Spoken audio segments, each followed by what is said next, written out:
el suelo convertido en lodo, y aún así, fuego cayendo del cielo, no una chispa, no un truco, sino una respuesta que deja sin aire a todo un pueblo. La pregunta es sencilla y brutal. ¿Qué haces cuando tu vida está mojada de cansancio y aún así Dios te pide creer? Esta es la historia de Elías según el relato bíblico, pero contada desde un ángulo muy humano. La esperanza cuando todo se seca. Verás cómo un hombre común se enfrenta a un reino, como una casa pobre se vuelve refugio. ¿Y por qué el mismo Dios, que puede responder con fuego, también elige hablar en un susurro? Al final vas a entender algo que muchos pasamos por alto. La sequía más peligrosa no siempre es la del campo. Israel vivía días de mezcla y confusión. En el trono estaba Acab y a su lado Jezabel, una reina extranjera que empujó la adoración a Baal y a otros ídolos. Se levantaron altares que no estaban dedicados al Dios de Israel.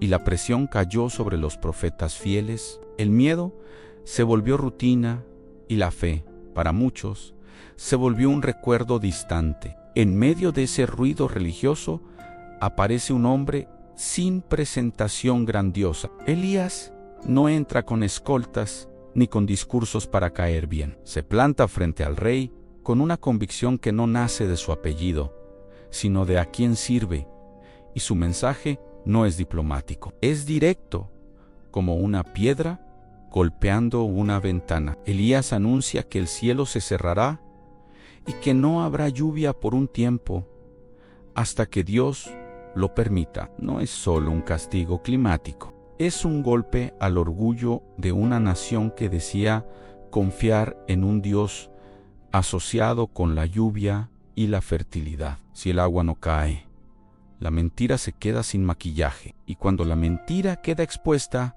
duele. Después de hablar Elías, no se queda para negociar ni para defenderse. Dios, en ese momento, lo aparta. Lo lleva a un arroyo al oriente del Jordán, lejos del palacio, lejos de la multitud, lejos de la adrenalina. Allí, en lo escondido, ocurre algo extraño.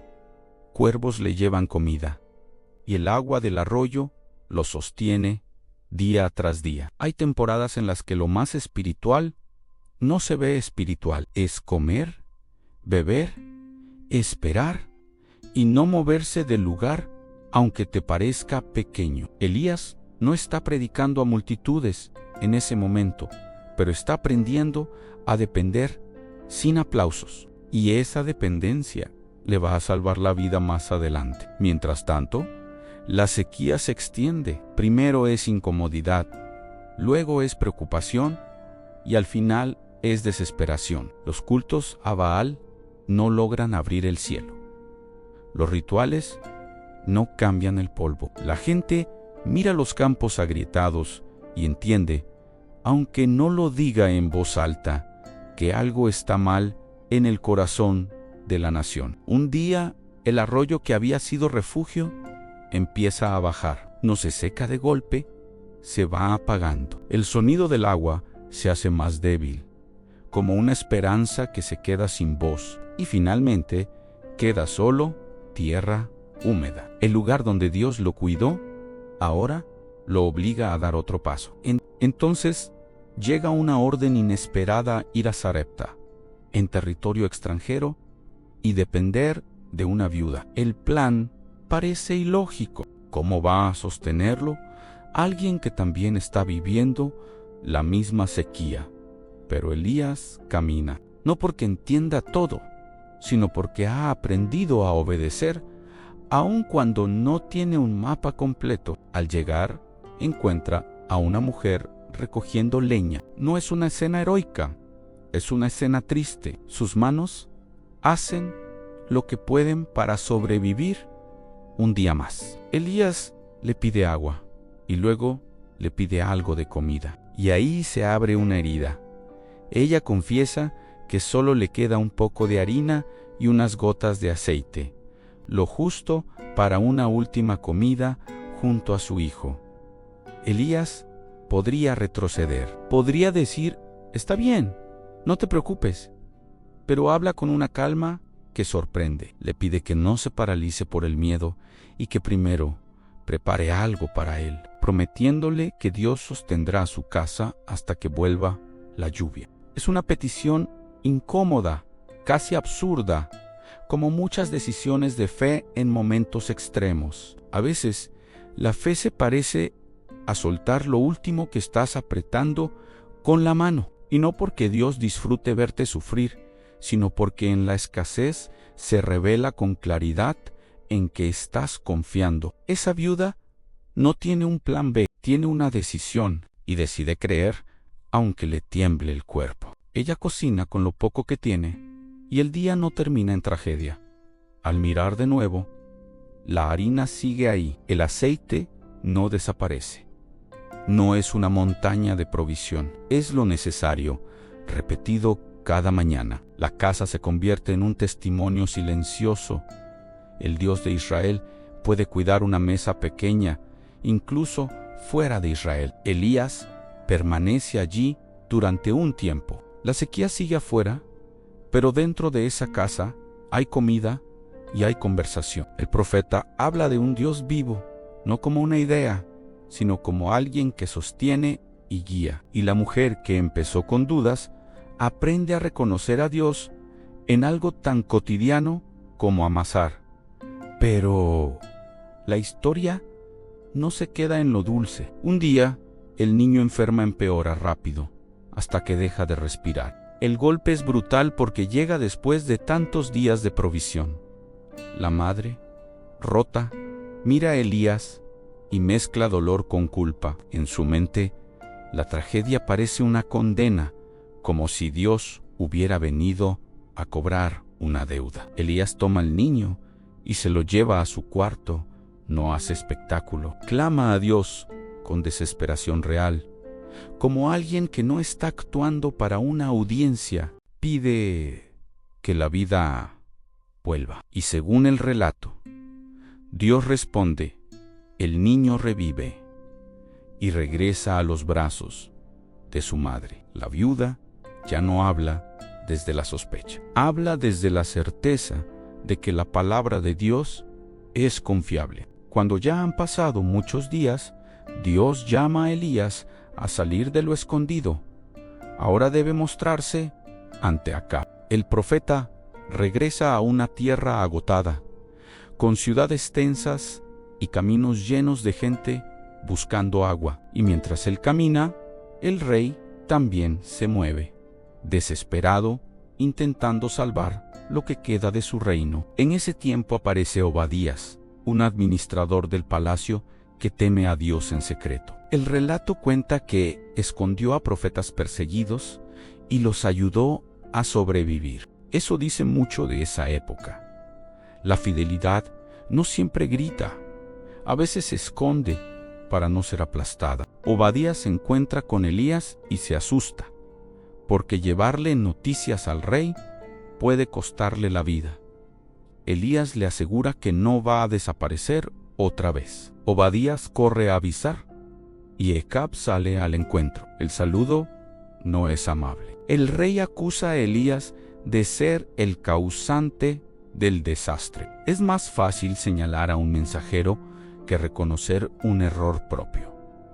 Pero Elías no acepta ese juego. Le dice, en esencia, que la raíz del problema es haber abandonado a Dios y seguir ídolos. Entonces, Elías propone algo que cambia el rumbo de la historia. Pide que se reúna el pueblo en el monte Carmelo y que estén presentes los profetas de Baal y también los de Acera sostenidos por la casa real. No será una discusión de pasillo, será una decisión pública. Una pregunta sin salida: ¿quién es realmente Dios?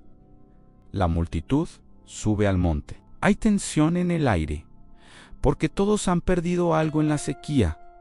Algunos perdieron cosechas, Otros perdieron familiares, muchos perdieron esperanza. Elías mira a la gente y los confronta con una verdad incómoda. No se puede caminar con el corazón partido entre dos lealtades. No lo dice para humillarlos, sino para despertarlos. El desafío es simple: 2 sacrificios, 2 altares, y nadie prenderá fuego con manos humanas. Cada lado invocará a su Dios, y el que responda con fuego será reconocido como el verdadero. El pueblo acepta porque su confusión necesita una prueba, algo que les permita dejar de vivir a medias. Los profetas de Baal empiezan primero, gritan, repiten, insisten desde la mañana, nada. El sol sube, el cansancio crece y el silencio del cielo se vuelve pesado. Se agitan, se lastiman, se desesperan, pero no hay respuesta. La escena termina mostrando lo que la idolatría hace: siempre promete control y al final deja vacío. Elías, al ver su desesperación, no los trata con miedo. Incluso se permite una ironía dura, como quien expone un engaño que ha destruido vidas, y aún así, el altar pagano sigue frío. La gente observa y se da cuenta de algo.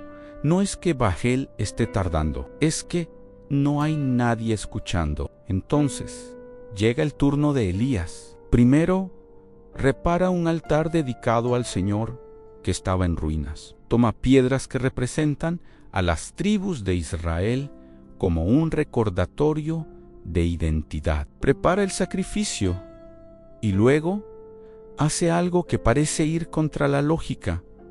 Manda traer agua y empapa todo, no una vez, sino varias, hasta que el líquido corre alrededor, y no queda duda de que encender eso sería imposible. Elías ora, no grita, no hace teatro. Pide que Dios se muestre para que el pueblo entienda y para que sus corazones regresen. Y en ese instante, según el relato, el fuego cae, consume la ofrenda, la leña, y hasta el agua desaparece como si jamás hubiera estado allí. El monte entero queda en silencio por un segundo y luego la gente se derrumba reconociendo que el Señor es Dios. Si esta historia te está tocando de alguna forma, apóyala con un like y suscríbete para no perderte las siguientes. Y cuéntame en los comentarios en qué área de tu vida te cuesta más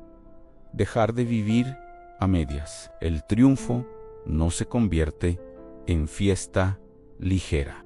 Hay juicio sobre los profetas que habían engañado al pueblo, y el relato muestra la dureza de ese momento. No es una escena para celebrar la violencia, sino para entender la gravedad de haber arrastrado a toda una nación hacia la mentira. Elías sabe que un corazón recién despierto puede volver a dormirse si el engaño sigue gobernando. Pero todavía falta una señal más: la lluvia. Elías le dice a Acab que se prepare porque viene un aguacero, y eso suena absurdo si miras al cielo y solo ves el mismo vacío de siempre. El profeta sube y ora con insistencia. Envía a su siervo a mirar hacia el mar una y otra vez. Al principio no hay nada, hasta que aparece una nube pequeña, casi ridícula. Para Elías es suficiente. El cielo se oscurece, el viento cambia y la lluvia cae con fuerza. La tierra, reseca por años, recibe agua como quien vuelve a respirar. El alivio es real. Y aún así, aquí viene una de las partes más desconcertantes de toda la historia después del fuego y después de la lluvia. Elías no se siente invencible, se siente vulnerable. Jezabel escucha lo que pasó en el Carmelo y envía una amenaza. No se rinde, no se conmueve, y Elías, el mismo que había visto caer fuego, entra en miedo. Y entonces corre, se va lejos, como si su cuerpo se moviera por inercia. Es un recordatorio incómodo, una gran victoria. No siempre evita un colapso emocional.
Elías llega al sur, deja a su siervo y se interna en el desierto. Camina hasta no poder más y se sienta bajo un arbusto pidiendo morir. No está actuando, está drenado. Se siente solo, se siente fracasado, como si nada hubiera cambiado realmente. Muchos entienden ese punto. Haces lo correcto, peleas lo que debes pelear. Y aún así, un día te quedas sin fuerzas. Dios no le responde con regaño, le responde con cuidado. Un mensajero lo despierta y hay pan y agua. Elías come y vuelve a dormir. Lo despiertan otra vez y come de nuevo. Es una escena sencilla, casi doméstica, pero ahí hay un mensaje grande. Antes de corregirte, Dios a veces te alimenta. Antes de hablarte fuerte, te ayuda a levantarte. Fortalecido, Elías camina durante muchos días hasta Horeb, el monte asociado con Moisés en la historia de Israel. Según el relato, ese camino fue largo, como de 40 días. Entra a una cueva y ahí, por fin, llega la pregunta: ¿qué haces aquí? Elías abre el corazón y dice que ha sido fiel, pero que se siente el último y que lo quieren matar. Dios lo saca a la entrada. Viene un viento violento que parte piedras, luego un terremoto, después fuego. Cualquiera pensaría, ahí está Dios. Pero el relato insiste en algo sorprendente. Dios no se identifica con el estruendo. Tras todo eso, llega un sonido suave, casi como un suspiro. Y ahí Elías entiende que está frente a Dios. Esto es esperanza para los días en que no pasa nada espectacular, porque no siempre vas a tener un Carmelo. A veces, lo único que tienes es una convicción tranquila, una frase que te sostiene por dentro cuando por fuera todo sigue igual.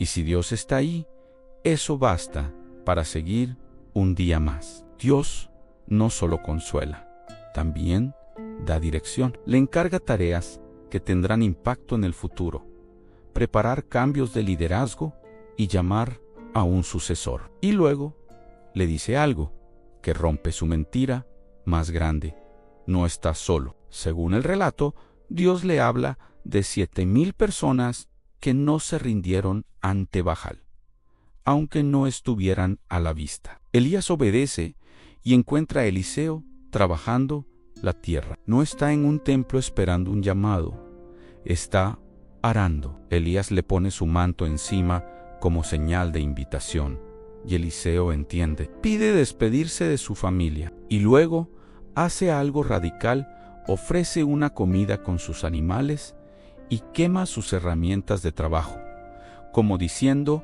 que no hay regreso. Después se queda con Elías aprendiendo, sirviendo, caminando. El tiempo pasa y llega el día en que Elías sabe que se acerca su partida. Recorre lugares conocidos y varias veces le pide a Eliseo que se quede atrás. Eliseo se niega, no por terquedad, sino por amor y por responsabilidad. Sabe que lo que está por suceder lo marcará para siempre y no quiere mirar desde lejos. Llegan al Jordán. Elías toma su manto, toca el agua y el río se abre lo suficiente para cruzar. Es un eco de otras historias antiguas, como si Dios recordara que sigue siendo el mismo. Del otro lado, Elías le pregunta a Eliseo qué desea recibir. Eliseo pide una porción doble del espíritu que vio en su maestro,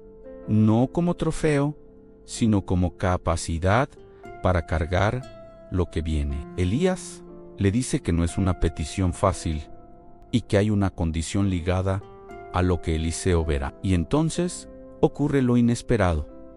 Aparece un carro ardiente, tirado por caballos de fuego, y lo separa. Elías es llevado en un torbellino, fuera de la vista humana. Eliseo grita, se rompe por dentro y recoge el manto que queda en el suelo como una promesa pesada. Eliseo vuelve al Jordán con ese manto y golpea el agua. Pide que el Dios que acompañó a Elías se muestre también con él, y el río vuelve a abrirse. La historia no termina con un hombre que se va, termina con una misión que continúa.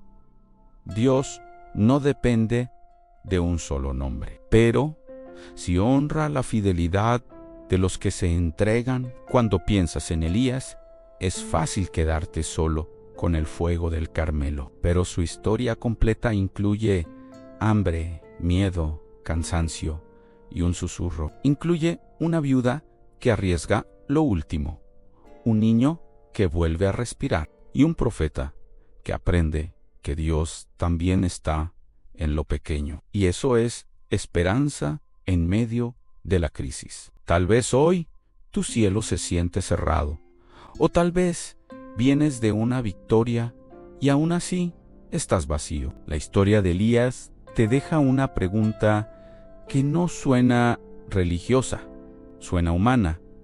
¿En qué lugar estás creyendo que estás solo cuando Dios ya está trabajando fuera de tu vista?